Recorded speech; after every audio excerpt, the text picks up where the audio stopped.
Hey everyone, Derek Dabrowski with WFCO. In our next segment on how to spot a fake.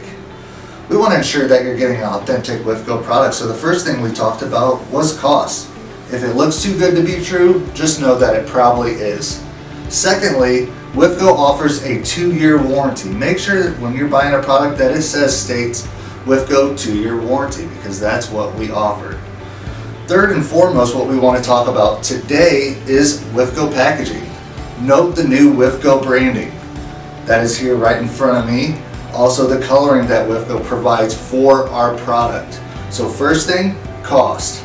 Second thing, 2-year warranty. Third thing, look at the product and how it's displayed to you.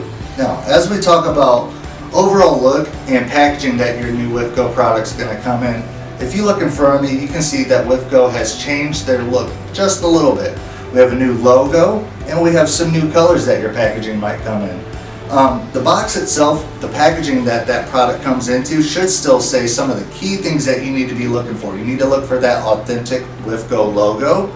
You need to look to see that does it have its UL stickers on there? Does this have your patent technology stickers on there? Does this list that your WFCO product has a 2-year warranty? Because all of WFCO packaging has those items on it. So if you're getting a box that doesn't list any of these criteria that I just named off, please make sure that you contact WFCO either by phone or on our website at wfcotech.com to verify that you have an authentic WFCO product.